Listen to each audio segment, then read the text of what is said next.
Welcome to Sacrilegious Discourse. I'm husband. And I'm wife. Together, we're reading the Bible for the very first time. We grew up without religion and wanted to know what all the fuss was about. Well, what have we learned so far? That God is a dick, and apparently some people believe in talking donkeys? We're not trying to pass ourselves off as experts. Nope, we're just reading the Bible for the first time and giving our first take reaction. If you'd like to join us in this venture, you might consider starting at episode 1. Otherwise, jump in wherever you like. All right, let's go read the Bible. Yeah, let's get to it. Husband. Wife. Do you know where we are today? We are starting a new goddamn book. We sure as fuck are. And what book is it? Ecclesiastes. Ecclesiastes. Right? That's another book. It's another book. And we've actually had some people tell us, Polly, that they really are looking forward to this, among other people. Actually, Brady also is looking forward to this, yeah. Mm-hmm.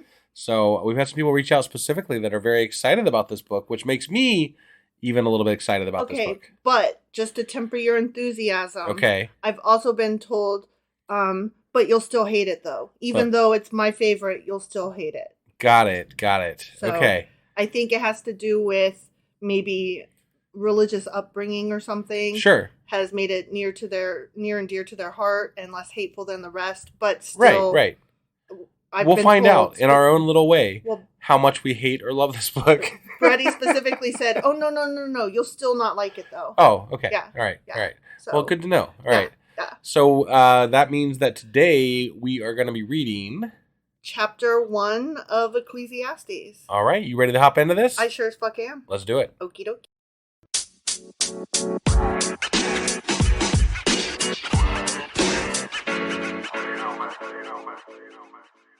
Okay, before we read chapter 1 of Ecclesiastes, a couple notes. Couple. All right. Okay. One is that I'm going to tell us just a little bit about the book, like who the author is. Okay. Et cetera, et cetera. Yeah. The second thing is, I think we're going to go back to previous format, what we were doing prior to Proverbs and Psalms. Yeah. Which is that we would read the chapter and say, oh, what's that about? And then make a note of it. And then on Saturday, do a Q&A about anything we had questions about. Okay. So we'll be doing our weekly Q&A. Yeah. Okay. So sounds good. I just, I'll come into this a little less prepared than I did with Proverbs and Psalms. Which is how we kind of prefer to do it because, honestly, we both want to be learning things as we learn them. Yeah, so, reacting in the moment as opposed to me informing you of a thing. Right, but it just wasn't relevant. It wasn't easy to do with the format in Psalms and Proverbs. We're just having to kind of learn our format as we go and be flexible to the demands of the material. So we're back to a weekly Q&A. Yeah. Okay. So, if Fair that's enough. okay with you. I mean, that's fine with me. Okay, I kind of sprung this on you, mid-recording. Is that okay? It's fine. That's how we do things, you know? Yeah, I know. All right. I was thinking this earlier, and I was like, I'm not going to tell him. All right? Yep. So, Ecclesiastes, an unnamed author introduces the words of Kohelet, son of David, king in Jerusalem. Okay. So right. Kohelet is supposedly the author here. Right. He does not use his own voice again until the final verses. Okay, so the opening verses of the first chapter, he's going to introduce these are the words of Kohelet. Right. And then the very last chapter, which I think there's only 12 chapters in this book. Sure. At the end of that last chapter, we'll hear from him again, saying, those were my words, I guess. Got it. Okay. All right. I'm guessing that's how that works. Sure. Okay. And he's going to give his own thoughts at that point at the end and summarize the statements of Kohelet. The main body of the text is ascribed to Kohelet himself. Got it. Okay. Yeah. According to rabbinic tradition, the book was written by King Solomon in his own age. Oh. So Kohelet is telling the story saying, he starts off at the beginning saying, I'm Kohelet and I'm telling you this story. Right. According to King Solomon. My daddo. I thought it was King David. That's what I said. Oh, no, you're right. My mistake. Where did David come in? So, Kohelet is the son of David. Okay. Yeah. And then, supposedly, Solomon wrote this whole thing, which doesn't make any fucking sense, but whatever. Okay. But it doesn't matter who actually wrote it or who says they wrote it, because they're all lying.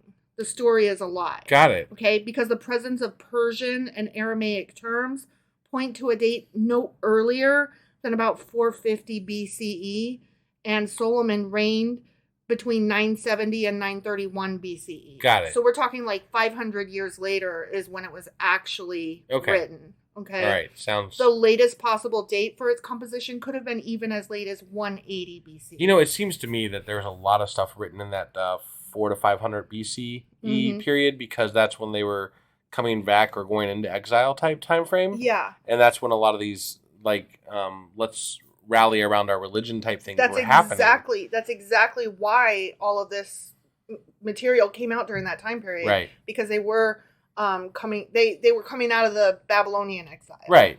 So, and they were trying to rally around their religion and their God. So yeah. And I mean, they did a pretty good job. They put their religion back together, and then it lasted. Right. All the way up and through today. Yeah. So not a bad job. Right. Ecclesiastes is a phonetic transliteration of the Greek word for the Hebrew name of its stated author, Kohelet. So Ecclesiastes is Kohelet. Okay. All right. Yeah. So that's where the name comes from. That's why that book has that name. And I thought that would be good to know before we go in, that that's what that word means. Sure. Good to Commentators struggle to explain why a man was given an apparently feminine name, because the name Kohelet, in that early Greek and Hebrew, or that Greek translation, had the noun. It was a feminine noun. Okay. So they're like, so it's very odd that. Yeah, like, why was that dude given a feminine name? And then I'm like, why are we assuming it was a dude? Right. Yeah. But that never came up, like, in any of the notes that I read. Like, nobody said, maybe it wasn't a guy. Because it couldn't possibly be a woman. Yeah. Right? But apparently it was a guy, for surezies. But maybe not. With a feminine name. Right. And nobody knows why. But maybe not. Because if it was written in 500 BCE or around that time frame, then no one really knows for sure. Right. Like, these are based on probably some sort of story that was told over hundreds of years. Right. So. But we have people today saying, why did that? And I'm like, why the question? But I find that in religion, there's a lot of questions that they leave not answered because they don't want to know the answers to them. So, right. It's true. It might be one of those things where it's like, well, maybe it was a woman. We just don't know for sure. I just found it odd that not anybody put forth the idea that maybe it was a girl. Right. Weird.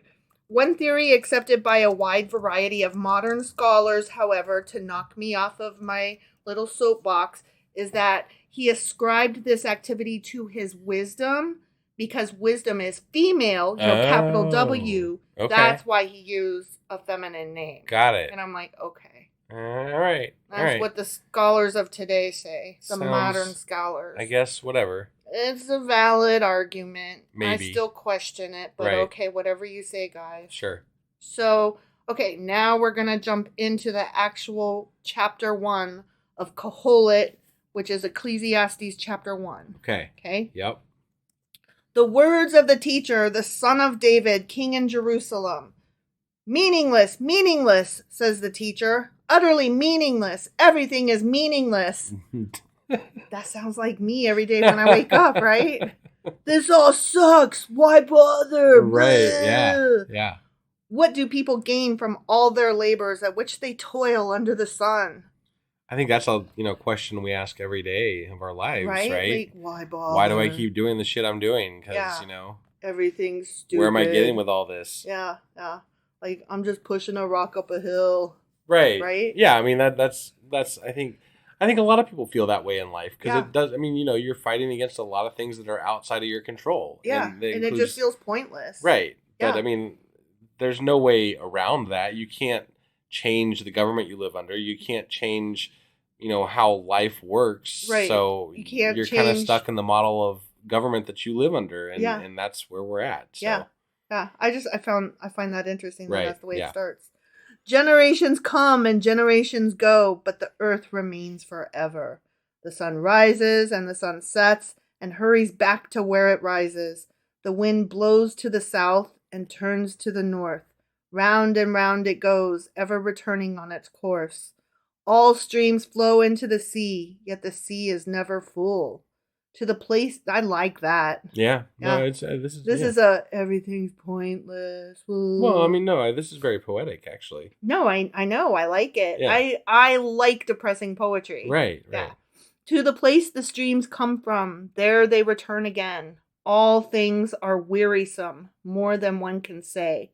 The eye never has enough of seeing, nor the ear its fill of hearing. What has been done will be again.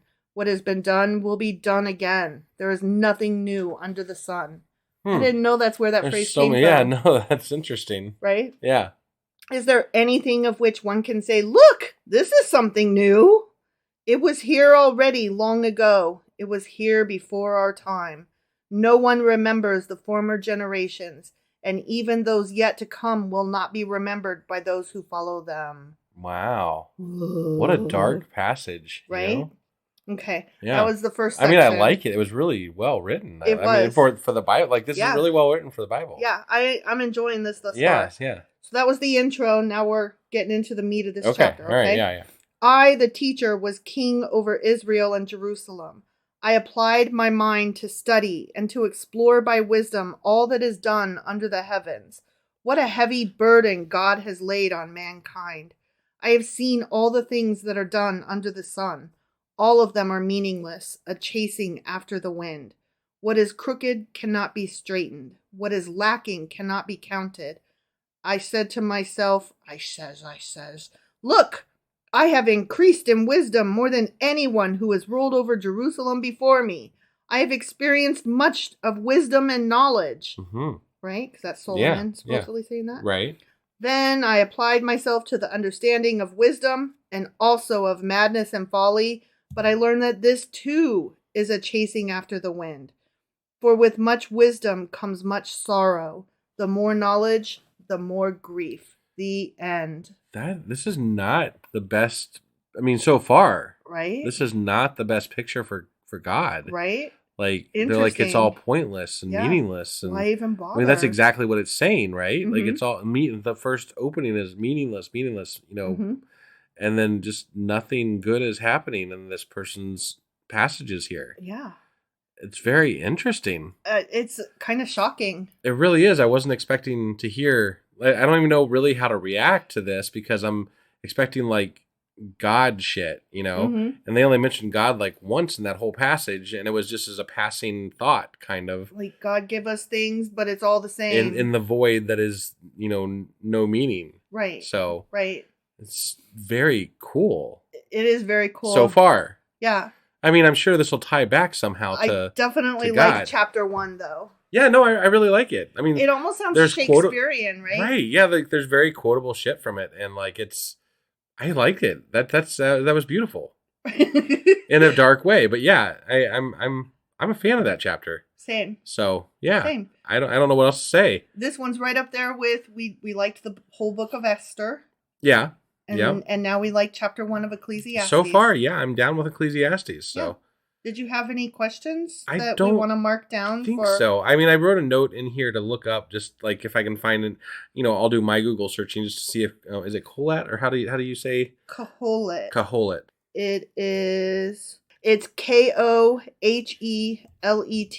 son of David. All right, I want to look up if they might be a woman. If there's any words out there that say that, just something that I would like to follow up with. So. Yeah. I noted that down as something that we could go over. So, okay. Other than that, I don't really have any questions. It was pretty straightforward, very dark, very everything sucks. Interesting. Yeah. So, and it does. All right. Well, that was the first chapter of Ecclesiastes. Sure as fuck was. And we'll be back tomorrow with Ecclesiastes chapter 2. We'll see you then. Yep. Bye.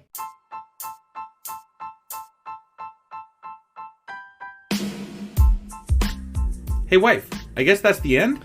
But husband, that's just sad. It doesn't have to be. We are on lots of social media platforms like Twitter. Our handle there is sacrilegious_D. For D's nuts. Oh my God.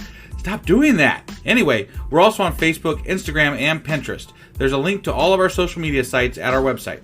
Ooh, we have a website? Yeah, it's sacrilegiousdiscourse.com, where you can also find a link to our merch shop. We have a merch shop? Yep, we have podcast-themed clothing, mugs, notebooks, and more, as well as an atheist and science-themed products. Wow, our fans should really go check that out right now. Definitely. They can get in touch with us by sending an email to sacrilegiousdiscourse@gmail.com. But before they do that, we could really use some help. Oh yeah? With what? Well, it's not free running the podcast, and we need some financial support in order to get better equipment, which will free up time so we can concentrate on our podcast and our fans. Okay, so what should they do? Head over to patreon.com/sacrilegiousdiscourse and sign up as a contributor on our podcast. Supporters there receive additional bi-weekly episodes that we record just for our Patreon members for as little as $2 a month. Also, we'd really appreciate it if you would like and subscribe on whatever platform you're using. And Apple Podcast reviews help us out tremendously. Like and subscribe. Leave an Apple review. Join us on Twitter. Support us on Patreon. That's a lot of instructions. Don't forget to say thanks. Thanks. Okay, bye.